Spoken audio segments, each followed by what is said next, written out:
In the early 1700s, horticulturalists at the Royal Gardens in Paris carefully tended strawberry plants reproduced from a Chilean specimen famous for its giant fruit. Yet, despite perfect care, none of them produced berries. Why?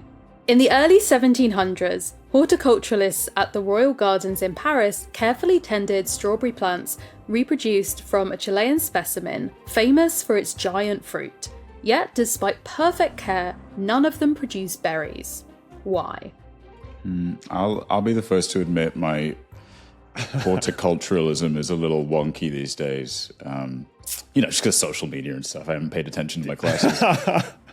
Is it possible that this special Chilean plant just doesn't make that berries? It grows fruit upside down or something? This can't be one of those technical questions where it's a strawberry plant, but strawberries are not technically berries. That doesn't feel like a lateral question to me. I'm thinking, and I think the straight ahead answer is that the climates are different, and so it just doesn't work, right? And so it can't be something like that. There has to be some lateral way of thinking about this. Oh my god, title of the movie! Lateral. This summer. And it's the 1700s.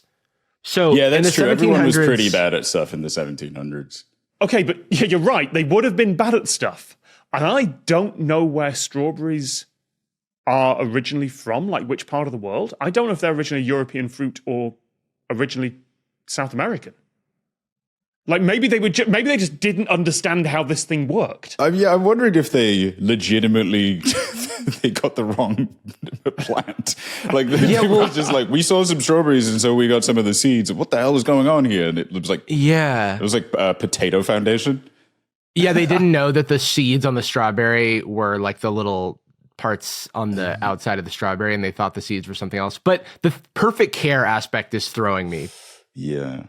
So I can confirm from what you were just saying that it's not that this wasn't a strawberry plant, but this species of strawberry plant did behave differently from European strawberry varieties. It keeps going, feed me, Seymour. It sounds like its distinctive trait is that it doesn't grow. That's it.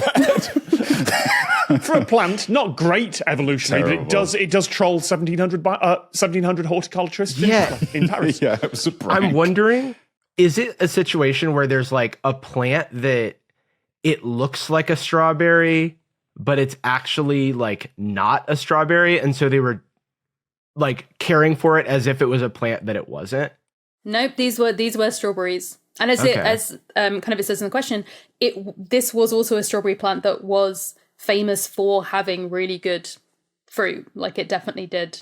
Was there any nefarious things at play? Was there any? There was no scammers or con artists involved. Okay. This is not some kind of fruit-based heist. Yeah, I don't know what it says about me that's my instinct.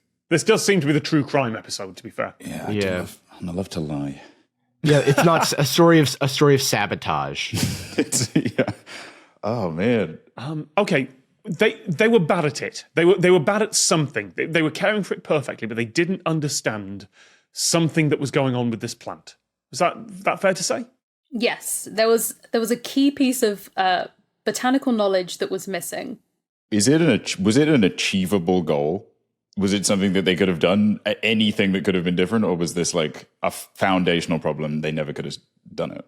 So they did achieve it. These plants, these type of strawberries did eventually grow in Paris, but not until a while later. And not with those particular specimens, propagated offshoots that they had of the original plant. I'm wondering if the plant was dead or something of that. Like it's the right species, but it's like not... It's like matured past being able to bear fruit or something. It only bears fruit once. It's one of those plants that isn't annual. You get some strawberries and then you're done. Neither of you are correct, but you are getting to a point where if they'd have just picked from a different plant, everything would have been fine. But what was the reason why one of these plants would and one of these plants wouldn't bear fruit? It's just probably some kind of dastardly French foolishness. I I'm like, Sorry, I'm like that wondering. absolutely. The phrasing just got me. Sorry. You know Yeah, what they're classic. Okay. I guess there could be like some sort of genetic defect in the plant that they chose. And I'm also imagining a world where there's like two plants that work together in like some sort of ecosystem. Oh. And they chose the protector plant rather than like the fruit bearing plant. They chose the gardener, but not the actual fruit. There's not. Yeah. They chose the butcher, not the chef, or whatever. Most plants are both male and female. They have both parts. Is this a species that either it only has one part and they only brought the male or the female, or it just required some pollinating insect that isn't in France?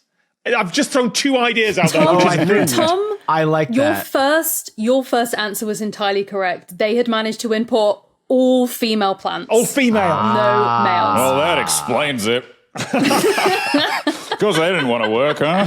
Oh, God. What kind of show is this? I've decided to pivot into being like a kind of alt-right guy. Love podcasts. So Amédée François Fraisier, or however that is actually pronounced, brought back 5 strawberry plants from Chile in 1714. However, no one, including the royal gardeners in Paris, could grow berries from the specimens or their propagated offshoots, because at the time it wasn't known that many strawberry species outside of the European varieties were either male or female. And so, not knowing any better, they just took 5 female plants because they were the ones who seemed to be bearing fruit. And they thought, oh, look at these amazing fruits that are here. Is that just like an advancement in the tech that nobody really was aware of at the 1700s? Or was this just a kind of regional slip up? I mean, presumably at some point someone brought a male plant over. And they're like, what the hell? Finally, a man to fix this problem. It's an alt-right podcast, guys. So just kidding. So, in fact, it wasn't the work of a man, but a 17-year-old boy who in 1764 used a European plant as an alternative pollinator, and allegedly King Louis XV was so impressed with the size of the resulting berries that he ordered an illustrator to draw them. And I have on my PDF a lovely illustration, and those strawberries are extremely chunky. They are absolutely enormous. What happened? Are these Parisians hiding the goods? Why don't we have this? I fear they might be. The Lateral Producers Club is at lateralcast.com if you would like more Lateral, fewer adverts, and to support the show.